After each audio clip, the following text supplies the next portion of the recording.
up guys, welcome back to the channel. It's been about a year since I've been here, but there's been some small things that have happened and a bunch of big changes that have happened. So I'm here today just to go over an update on everything, future plans, what's happening with the FRS, and then what I'm going to be doing with the F-150. So let's go dive into the FRS real quick and I'll tell you guys a little bit about what's still the same, what's new, and the plans for it. So not a lot has really changed on it from the outside, aside from there's a white hood, the bumper's messed up, the fenders are messed up.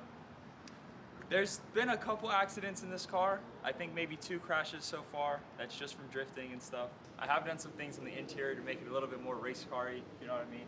So I'll come show you guys that right now. Some NRG fixed back bucket seats on some Cusco Racing rails.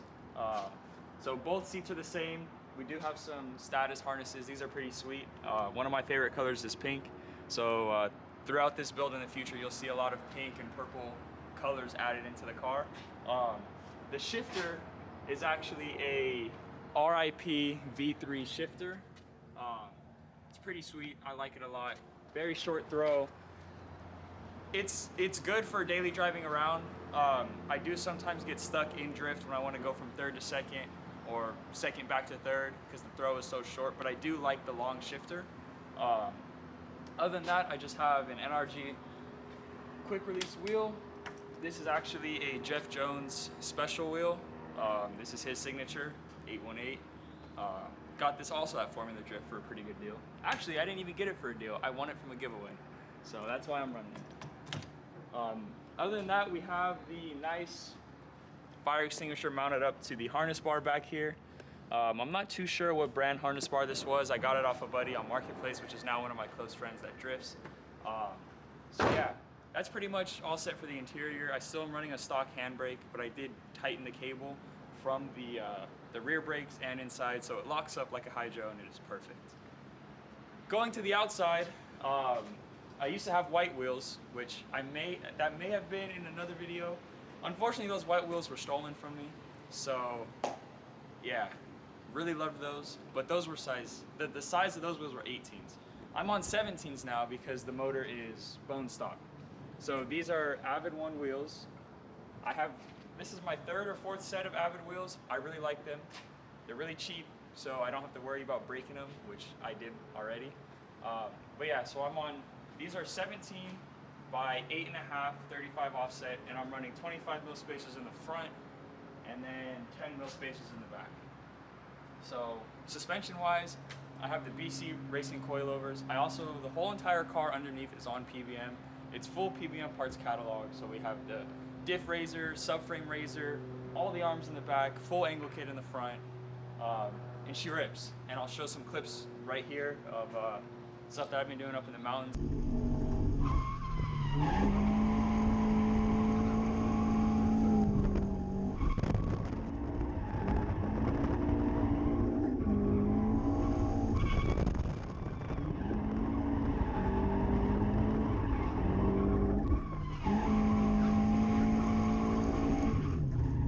I've been getting a little bit more comfortable racing and drifting and stuff like that, so expect to see a lot more drift videos coming up soon. Other than that, I'll tell you just a quick story about the front end, what happened to it. So this side is where it's been hit pretty hard. I was drifting in the rain in the canyon over here, and this was pre-angle kit, and this was when I was just kind of learning how to drift, and I accidentally pulled the handbrake. I'll show the clip right here.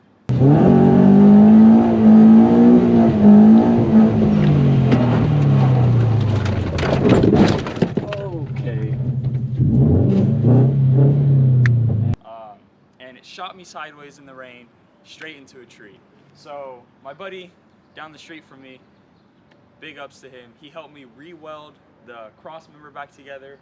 I got a new fender. I'm still running the bumper because kind of looks sick. It shows some nice things. There are some zip tie stitches here, which I think are pretty dope too. And of course the white hood. So this fender was originally the Subaru cream green color that they had for 1 year for the BRZs. And we decided to paint it, but we left the white hood because it's gonna remind me of my first ever drift crash. So something corny that I like, but I'm gonna keep it. Other than that, we'll go ahead and I'll show you the engine bay, see what I've done there and all that good stuff. So here's the engine bay shot of the car. Like I said, it's bone stock. If you're wondering about the hood, from when I first crashed the car with this whole front end here, the hood would not latch anymore. And I thought that I could drive it back to my friend's house to get it fixed. And unfortunately, the hood flew up, hit the windshield, luckily did not break it, but snapped all the hinges off the hood. So now it kind of looks like a Honda. Honda hoods go all the way up. But if you want to take a look at the engine bay, nothing much besides a stock motor, just a air rad, cold air intake. I do have some unequal length headers, no cats, and just a muffler out the back. Pretty simple setup. I probably did my whole exhaust for under $200. That's pretty much it for this car. We'll go to the back. I'll show you some sweet things in the back as well. Or the only good thing that I like. I'm a huge fan of stock taillights. I love the stock Toyota taillights. These are from an 86 to 2017. So I've ran maybe 2 sets of taillights. I did have clears. They were the FRS clears that I cleared myself. Those were pretty good, but they also broke in the crash. And then I had a set of VLANs, which those are sick, but I always like stock taillights more than anything else. And then just a DC Sports muffler out the back, and that's pretty much it. So I did want to talk a little bit more about the front angle kit and how it's all set up, and I'll tell you my alignment specs and all that good stuff. But here it is. This is, I think, around max angle I'm getting now. I'm not running any of the bump stops that come with it. Out the box, I actually got it secondhand because when I was going to get it, of course they were out of stock. So one of the homies came in clutch and was like, "Hey, I got an angle kit. Do you want it?" And I was like, "Yes, I'll be right there." So we got it up. He has the same exact car, obviously, and I pretty much mimicked his setup. So right now I'm running positive 8 degrees of caster. I'm running negative 6 or negative 7 degrees of camber up front, and that's pretty much it. Toe is just zeroed out, just like a normal car, because I do drive it on the street. Eventually, once I start getting more power, going to the track more often, I want to give my toe a little bit more toe out, just for some side bite and all that good stuff. But that's pretty much it. What's pretty cool, what's pretty sweet about these is that the outer tie rods are from an S14. So that's pretty funny. That's how it comes from, out of the box from PBM. I love PBM. PBM is one of the best entry level or pro level, if you'd like, drift kits that you can get for your car. Super easy to put on. It's all bolt on. There's some cutting and welding, which I'll show you as well, that you do have to do.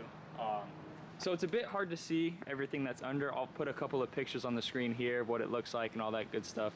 But there is a lot of cutting and welding and stuff that you do have to get out of the way for it to, function properly.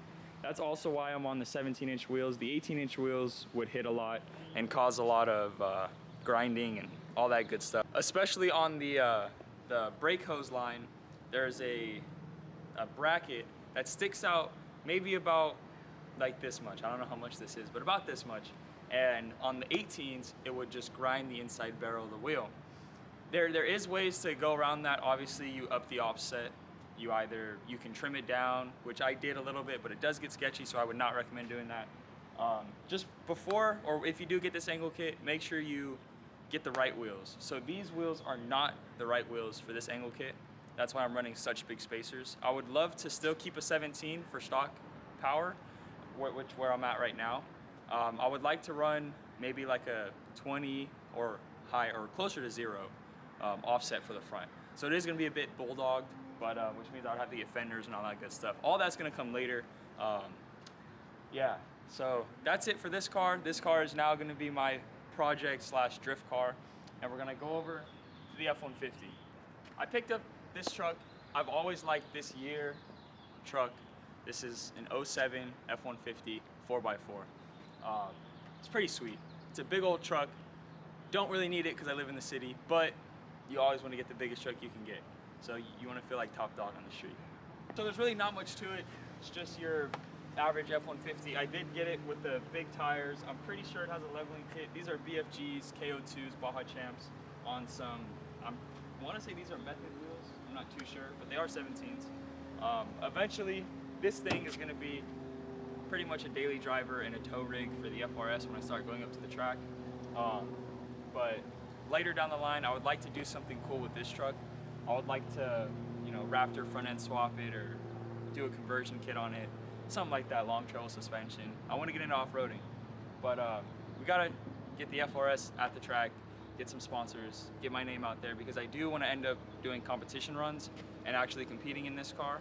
And I've been practicing a lot, getting a lot more comfortable with the car, as you can see in the clips that I've showed you. My goal is in 3 years to at least do like some sort of amateur competition or something like that, just to get my name out there.